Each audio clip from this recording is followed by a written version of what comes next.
Hello everyone, I'm Brazen Eagle, and thank you for joining me here. So, this is part 2 of my reading and interpretation of The Fate of Empires and Search for Survival by Sir John Glubb. Right now we are on part 3. Last time we discovered that most empires last around roughly 250 years, with examples shown in this graph, including the Roman Republic and Empire, Arabian Empire, Spain, Britain, So, right now we're on part 3, the human yardstick. What then, we may ask, can have been the factor which caused such an extraordinary similarity in the duration of empires, around 250 years, under such diverse conditions and such utterly different technological achievements? One of the very few units of measurement which have not been seriously changed since the Assyrians is a human's generation, a period of about 25 years. Thus, a period of 250 years would represent about 10 generations of people. A closer examination of the characteristics of the rise and fall of great nations may emphasize the possible significance of the sequence of generations. Let us then attempt to examine the stages in the lives of such powerful nations. Part 4, Stage 1, the outburst. Again and again in history, we find a small nation, treated as insignificant by its contemporaries, suddenly emerging from its homeland and overrunning large areas of the world. Prior to Philip, Macedon had been an insignificant state to the north of Greece. Persia was the great power of the time, completely dominating the area from Eastern Europe to India. Yet by 323 BC, 36 years after the ascension of Philip, the Persian Empire had ceased to exist, and the Macedonian Empire extended from the Danube to India, including Egypt. This amazing expansion may perhaps be attributed to the genius of Alexander the Great, but this cannot have been the sole reason, for although after his death everything went completely wrong, the Macedonian generals fought one another and established rival empires. Macedonian preeminence survived for 231 years. In the year AD 600, the world was divided between two superpowers, as it has been for the past 50 years between the Soviet Russia and the West. The two powers were the Eastern Roman Empire and the Persian Empire. The Arabs were then the despised and backwards inhabitants of the Arabian Peninsula. They consisted chiefly of wandering tribes, had no government, no constitution, and no army. Syria, Palestine, Egypt, and North Africa were Roman provinces. Iraq was part of Persia. But the Prophet Muhammad preached in Arabia from AD 613 to 632, when he died. In 633, the Arabs burst out of their desert peninsula and simultaneously attacked the two superpowers. Within 20 years, the Persian Empire had ceased to exist. 70 years after the death of the Prophet, the Arabs had established an empire extending from the Atlantic to the plains of northern India and the frontiers of China. At the beginning of the 13th century, the Mongols were a group of savage tribes in the steppes of Mongolia, the steppes. In 1211, Genghis Khan invaded China. By 1253, the Mongols had established an empire extending from Asia Minor to the China Sea, one of the largest empires the world has ever known. The Arabs ruled the greater part of Spain for 780 years, from 712 AD to 1492. 780 years back in British history would take us to around 1196 and the King Richard Coeur de Lion. During these 8 centuries, there had been no Spanish nation, the petty kings of Aragon and Castile alone holding on in the mountains. The agreement between Ferdinand and Isabella and Christopher Columbus was signed immediately after the fall of Granada, the last Arab king in Spain, in 1492. Within 50 years, Cortés had conquered Mexico, and Spain was the world's greatest empire. Examples of the sudden outbursts by which empires are born could be multiplied indefinitely. These random illustrations must suffice. Part 5. Characteristics of the outburst. These sudden outbursts are usually characterized by an extraordinary display of energy and courage. The new conquerors are normally poor, hardy, and enterprising, and above all else, aggressive.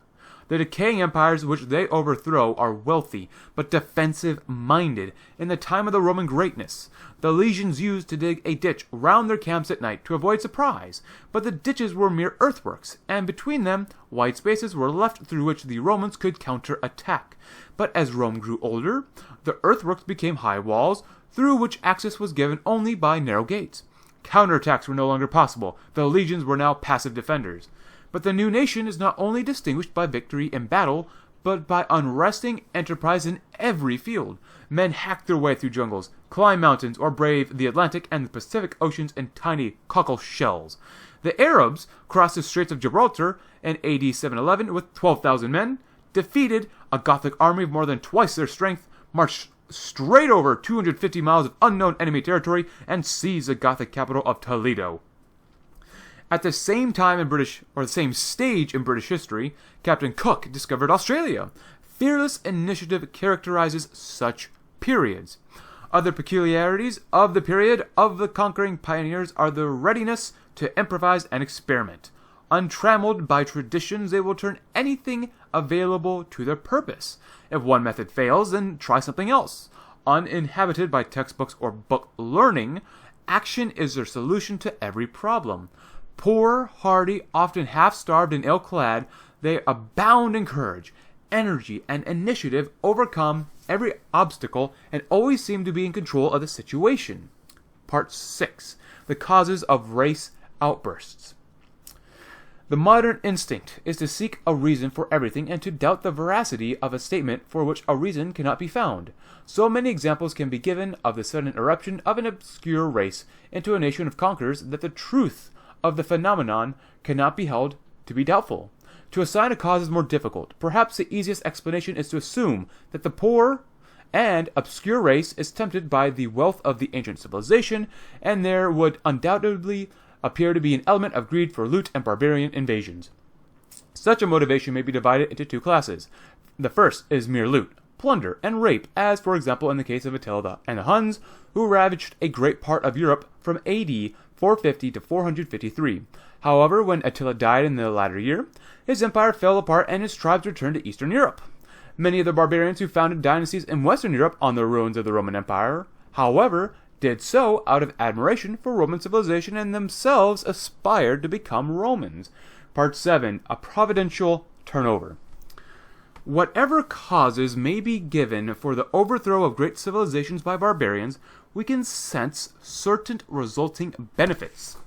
Every race on earth has distinctive characteristics. Some have been distinguished in philosophy, some in administration, romance, poetry, or even religion, some including their legal system. During the preeminence of each culture, its distinctive characteristics are carried by it far and wide across the world. If the same nation were to retain its domination indefinitely, its peculiar qualities would permanently characterize the whole human race. Under the system of empires, each lasting for 250 years, the sovereign race has time to spread its particular virtues far and wide. Then, however, another people with entirely different peculiarities takes its place, and its virtues and accomplishments are likewise disseminated. By this system, each of the innumerable races of the world enjoys a period of greatness, during which its peculiar qualities are placed at the service of mankind. To those who believe in the existence of God as the ruler and director of human affairs, such a system may appear as a manifestation of divine wisdom, tending towards the slow and ultimate perfection of humanity. And finally, for this video, Part 8. The course of empire. The first stage of life of a great nation, therefore, after its outburst, is a period of amazing initiative and almost incredible enterprise, courage, and hardihood. These qualities, often in a very short time, produce a new and formidable nation. These early victories, however, are won chiefly by reckless bravery, and daring initiative. The ancient civilization thus attacked will have defended itself by its sophisticated weapons, and by its military organization and discipline. The barbarians quickly appreciate the advantages of these military methods and adopt them. As a result, the second stage of expansion of the new empire consists of more organized, disciplined, and professional campaigns. In other fields, the daring initiative of the original conquerors is maintained. In geographical exploration, for example, pioneering new countries, penetrating new forests, climbing unexplored mountains, and sailing uncharted seas. The new nation is confident, optimistic, and perhaps contemptuous of the decadent races which it has subjugated. The methods employed tend to be practical and experimental, both in government and in warfare, for they are not tied by centuries of tradition, as happens in ancient empires. Moreover, the leaders are free to use their own improvisations, not having studied politics or tactics in schools or in textbooks. So, that was quite a bit to chew off at one time. So anyways, so we're back here at part 3 up here. So, basically what Sir John Glubb is getting at, the period of 250 years is generally the lifespan of a super or great power. But, not all superpowers last that long. I guess you could think of like the Soviet Union. Didn't last even 100 years, but 250 years is a rough estimate. So, to find reasons, though, behind why a nation became successful, Sir John Glubb brings up to us the idea that there are stages that occur in each major historical superpower. The first is the outburst, in which a relatively weak nation storms forth from its homeland and just shatters everything before them. He brings up the Macedonian Empire with Alexander the Great. The Arabs created an empire from the Atlantic to northern India within 70 years of Muhammad's death, and the Mongols who reigned supreme from Asia Minor to the China Sea in about 40 years. The Spanish, after the Reconquista of the Iberian Peninsula, took over Mexico and became the world's greatest empire up to that point. And at the beginnings of these empires, people didn't really think very much of these people. And within 50 to 70 years, they became global powers. Now, one reason that great empires become superpowers was that the new people were energetic and aggressive. They sought wealth, prestige, historical remembrance, and a better time for their people. The empires or enemies they conquered were usually wealthy, but only focused on defense. For example, the dying Western Roman Empire was conquered by barbarians. Barbarians who we can assume probably wanted wealth. Now, Sir John Glubb brings up that it wasn't only military victories that brought the new superpowers into dominance. It was the expansion of all fields, whether it be logistics, science, philosophy, and more. It was the minds of great people that made them great. Those that made great empires were determined to discover and create new things. Sir John Glubb brings up that the Arabs crossed the Straits of Gibraltar and defeated an army twice their size and captured their capital, as well as the British discovering Australia. That was a great, reckless, aggressive move. These people at their time wanted to become great, discover new things. The outburst people that Sir John Glubb brings up includes those who saw tradition as potential areas of restraint.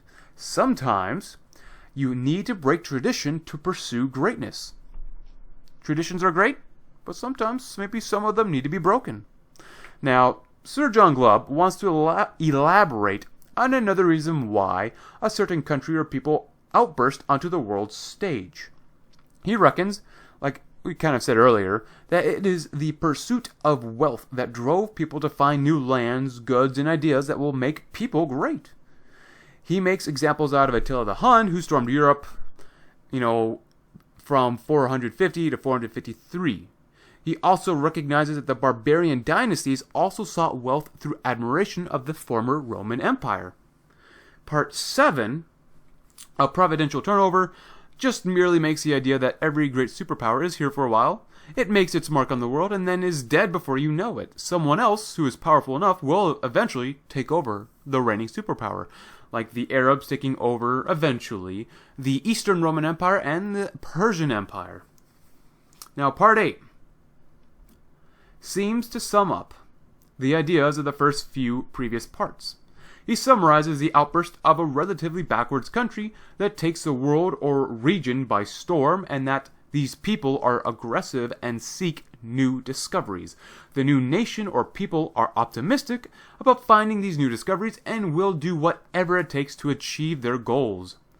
The new leaders of the world improvise new ideas and test out what works and what doesn't work, even if they're not following books or tactics in school. Just because you learn something in school doesn't mean it's going to be effective in the real world. Sometimes you gotta improvise, adapt, and overcome.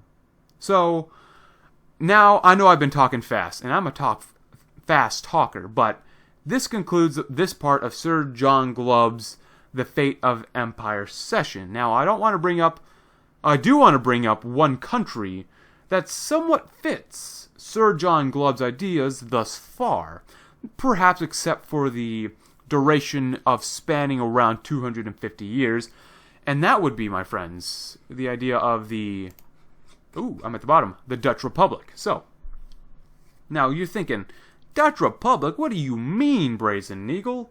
Well, we really don't talk about the Dutch very much in history at all, especially if you live in America like me. But at one time, they had what we call a global empire. It was all over the world. The Dutch, and of course, including the Belgians, modern-day Belgians and Luxembourgish people, they were born out of a revolution against Catholic Spain in the mid-16th century. So they were not exactly regarded as backwater, or country, but they weren't seen as a power, really, to begin with. They were just a people that was governed by the Burgundians, who eventually the power was given to Spain, but then the Dutch and the Belgians were like, nah, we're not doing that. So then they were born out of a revolution. This empire, the Dutch Empire, was spread across North America, South America, Africa, the Indian subcontinent, and the rest of Asia, including New Zealand. There's a reason why the name New Zealand is New Zealand. It was the Dutch who first discovered New Zealand. And then the British took over a bunch of Dutch provinces, but regardless, the Dutch Empire, or, the Netherlands, was considered a great power for a while, and even competed with the British and the French. It was only until the unity of the country just fell apart and spent enormous amounts of money to protect itself against the growing threat of another great empire, and that would be the French Empire. Now, the Dutch lasted for quite a while. We don't talk about them very much, but the Dutch really fit into Sir John Glubb's explanation of who was a major economic and military superpower for a while. So, with that in mind, I just want to bring this to your attention because we don't talk about the Dutch. I don't talk about the Dutch very often, but I found it very interesting that the Dutch were able to do amazing things despite them owning a very, very small amount of land in Europe. So with that in mind, thank you very much for watching. I'm Brazen Eagle, and I hope you have a great day.